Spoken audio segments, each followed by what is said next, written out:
And now here are there are two set of roofing sheet roll forming machines.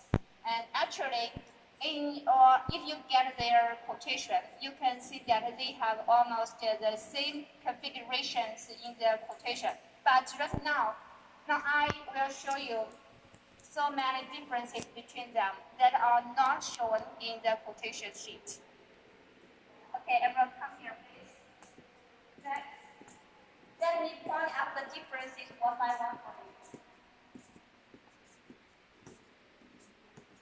As we all know, complete roofing sheet production line includes a decoiler, main roofing machine, cutter, receiving table, hydraulic stations, and a PLC control cabinet. Now let's first focus on this one.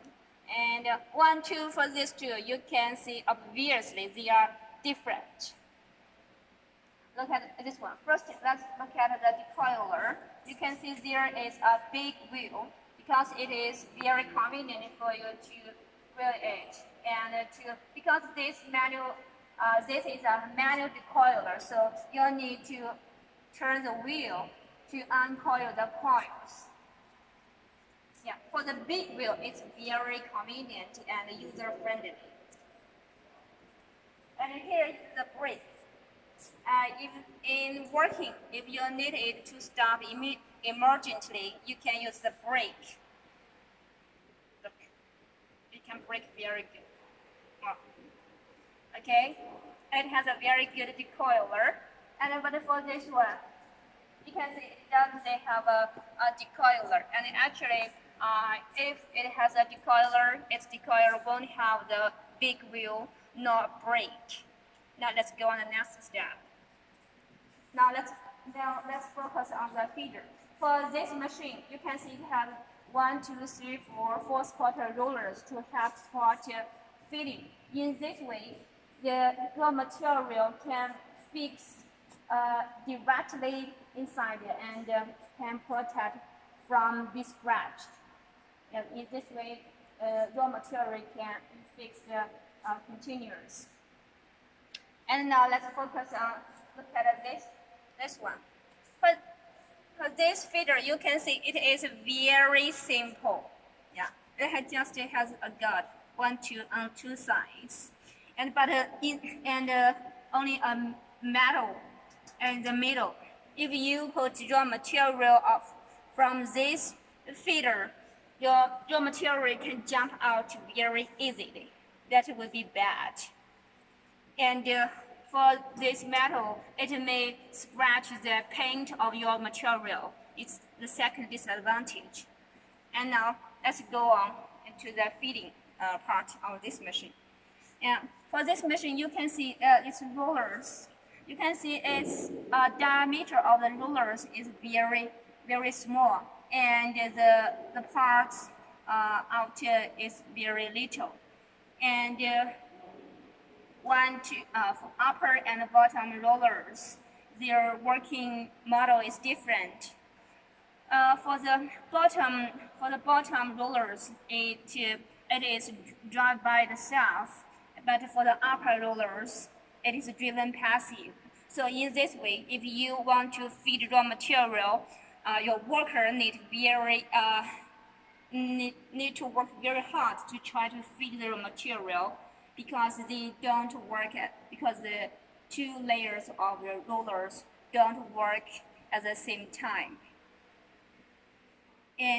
But look at this machine.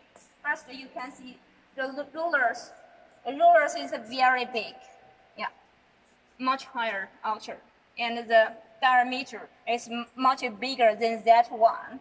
And for the spacers, it is chrome, and in this way it can anti-dust and rusting.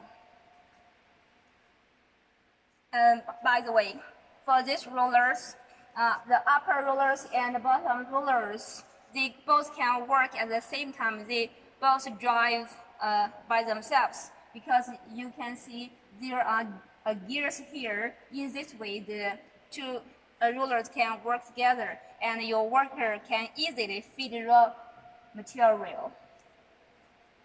Now let's go on. And for this machine, you can see there's X-shaped diagonals, yeah, for the spotter in X shape, so that it can help spot the main frame to make it work more stable and strong. But for this machine, there's nothing inside. Yeah, but in this way, your machine will be not strong enough, and maybe if you have it work a little bit fast, it will shake. Okay. And for the spacers, it's just oil painted, and yes, for the rollers, really small, and for the bottom rollers, you can see it's so small. In this way, the manufacturers just try to save cost as much as possible, and in this way, there are usually more than 10 roller stations in a machine, and in this way, two weights of the two machines. For each roller stations, the cost can be maybe 10 times difference. So in total, the machine cost will be very huge. Many times you ask us why your machine is much expensive or more expensive than others, and your quotation looks like the same. That's why I told you, and that's the answer of your questions. You can see the difference of the machines. And now let's go on. Then let's focus on the chains. You can see they use the single chains of it. This is a chain-driven model, and they use single chains. And for this machine, come here please. And this machine uses double chains. In this way, it can give the machine much stronger power and have it work more stable. Now let's focus on next part. For this black part of it, yeah, you can see it's very thick and strong, and this wall panel is much thicker. Its thickness of this wall panel is 20 millimeters, and of that one, it is only 16. And this part of that machine is much narrower. It's thinner. Yes. Now let's go on to next part. Okay, everyone. I got it. Also, for the feeders, let's focus on the wheel. For this one, you can see here is two bearers in the sideways. You can, in this way, you can change the feeding material wise. You can see it moves. You can decide the material what you need in this way. And it has measures here. You can see clearly how much you need to move. But for this feeder, nothing. If you want to change the feeding wise, you need to screw the bolts and move it hardly. It is troublesome and cannot work precise. Then let's focus on the frame. For this machine frame, its height of the frame is only 250, and also the metal is thicker. But for this one, the height of it is 350, much higher, and thicker. You can see it's thicker. And the thickness is about 3 times of this one. Now let's go on. Now let's look at the motors. You can see of this machine, the motors is much bigger and looks very stronger. It has a bigger power. But for this one, look, only this little bit, maybe only 1/3 of that one. It's very small. You can see. Yeah. And now next, let's look at its hydraulic station. And for this machine, you can see this hydraulic station is very big. It has big motor, a big box, and fan cooling system. In this way, it can assure your machine to work more stable and to ensure your sheet can be well shaped. Now let's look at this station. Yeah, but for this machine, look at it. It's very small. Maybe also less than half of that one. And small motor, small box, and no cooling system.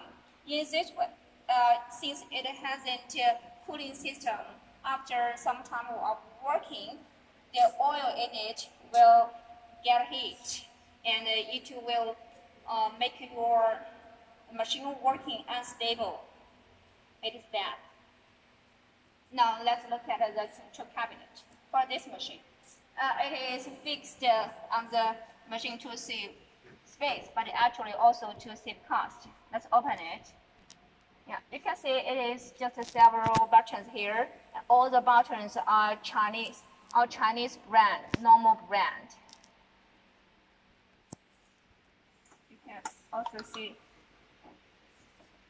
can also see the lines of cables, and they are also use normal Chinese brand. Now let's go to the other machines control cabinet. But for this machine, first look at the sizes of it. First, it is an independent control cabinet, and it is high. For only the shell of it its cost is about five-fold of that cabinet. And all the buttons are made of famous Germany brand. And for the spring, where it goes